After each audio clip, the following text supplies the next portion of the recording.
There is something inside you. Not a voice, not a thought, but a presence. It hides behind your decisions. It whispers in the back of your mind. It shapes your life more than anything else. It's fear.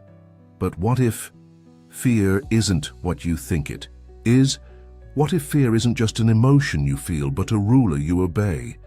Every time you silence yourself, hold back, or stay small, fear is there, dressed as caution, dressed as reason, sometimes even dressed as love. It wears many masks because the moment you truly see it, its power begins to break. You've been told fear is here to protect you, but what if it's been limiting you? What if every version of you you've outgrown was just a version ruled by fear? The truth is uncomfortable, but the truth is this: fear isn't just inside you. It's been running your life and your true power. It begins where that illusion ends. Fear didn't begin with you. It's ancient, older than thought, older than language. The mystics knew it. The warriors knew it. The monks sitting alone in the mountains, they knew it too. The Bhagavad Gita calls it Maya, the illusion that hides your true self. The Stoics called it the anticipation of suffering, not the suffering itself. Seneca once wrote, "We suffer more in imagination than in reality." Buddhist monks saw fear as a veil, one that clouds the clarity of your mind and disturbs the stillness of your soul. And across every culture, one truth echoes before awakening. There is always fear. Rites of passage, spiritual initiations, visions in the desert, the dark night of the soul, all begin with fear. Because fear guards the threshold. It's the final test before you meet who you really are. So no, fear isn't just something to be managed. It's something to be understood, respected, and eventually transcended. Because when you see it clearly, you realize it was never you. Fear survives through one thing: control. The need to control everything: your image, your future, other people's opinions, the outcome of every step you take. This is where fear hides, not in the obvious panic or the racing heartbeat, but in the quiet obsession to stay safe. The truth is, most people don't live their lives, they manage them. They plan for comfort, avoid pain, cling to the known, and call that living. But it's not. It's survival dressed as success. It's fear wearing the mask of ambition, perfection, and even virtue. Existentialists, like Kierkegaard and Sartre, said it plainly: you create meaning, but fear convinces you to give that power away. And so you become a slave to outcomes, to expectations, to rules you never chose. You're not avoiding danger, you're avoiding aliveness. But the moment you stop trying to control it all, you remember something ancient, that you are not here to be safe, you are here to be free, and control is the cage. This is the twist no one expects. You don't conquer fear, you outgrow it, you don't fight it, you surrender the part of you that believes it needs it. Ramana Maharshi taught that surrender isn't weakness, it's the end of the illusion that you are separate from life. Surrender is trust, not in outcomes, but in yourself. Because real power isn't force, it's clarity, it's presence. It's the ability to stand in the unknown and not flinch. The ego wants control. The soul only wants truth. Rumi wrote, "Try to stay in the state of not knowing." That is where the real answers come from. So what happens when you surrender? You stop resisting what is and start becoming who you truly are. You stop negotiating with fear and start moving through it like wind through smoke. And what you find on the other side isn't chaos. It's peace, because the war was never out there. It was always within you, and surrender ends it.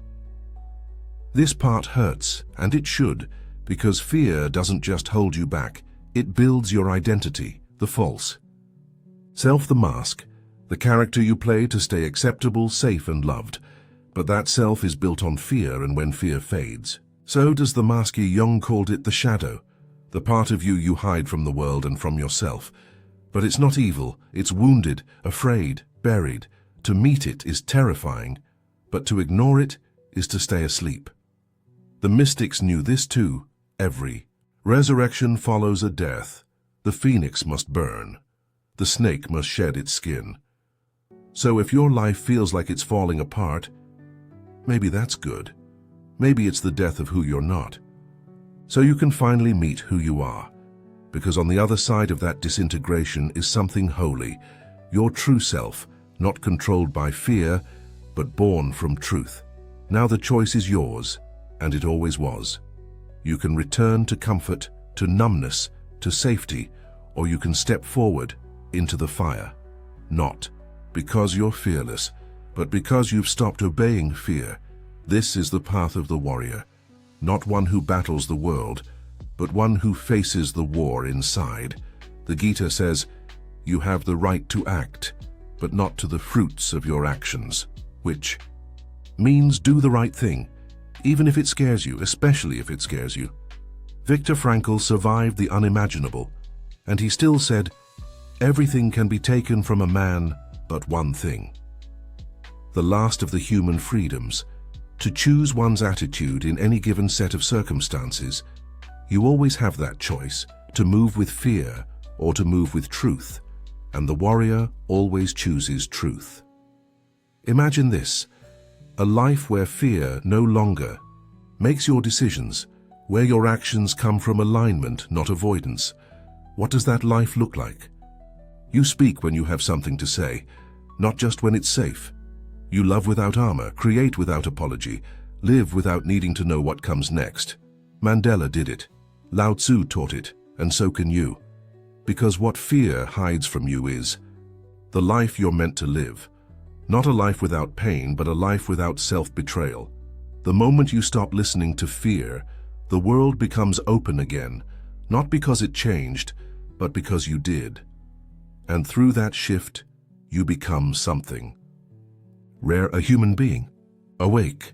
So now you stand at the edge, not of a cliff, but of yourself. You know what fear is, you've seen how it's shaped your life, you've felt its weight, but now you can choose, you can keep waiting, or you can step beyond the threshold and ask the question that only the brave dare to ask. If I am no longer afraid, who am I? There is no answer, only silence, but in that silence power stirs. Not the kind that dominates, the kind that frees. This is where your true life begins, where fear ends and you finally begin. What if fear isn't your enemy, but your gatekeeper? What if every time you ran from fear, you were walking away from your power? We've been taught to suppress fear, to conquer it, to rise above it. But what if fear was never meant to be eliminated? What if it was trying to show you something sacred? Maybe fear doesn't mean stop. Maybe it means look closer, because your true power begins exactly where fear ends. In the ancient world, fear wasn't treated like a weakness. It was treated like a doorway. Shamans, monks, warriors, mystics, they all knew this. Fear marked the beginning of the path, not the end of it. Young initiates in tribal cultures were sent into the wild, alone. Buddhist monks sat for days in complete silence, staring into the void of their own minds. Mystics fasted in caves, faced storms, darkness, and silence, not to punish themselves, but to meet the part of them that only awakens when everything familiar falls away. In these traditions, fear was the test, not to see if you were brave, but to see if you were ready. Fear was the fire that revealed what you were made of, and it still is. Because transformation never begins in comfort. It begins where safety ends and mystery begins.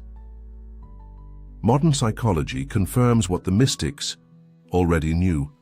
Fear is not just a signal of danger. It's a mirror. It reflects the parts of us we've buried, the sides of ourselves we've disowned. Carl Jung called this the shadow. The shadow is made of everything we were told not to be. The bold, the wild, the honest, the powerful.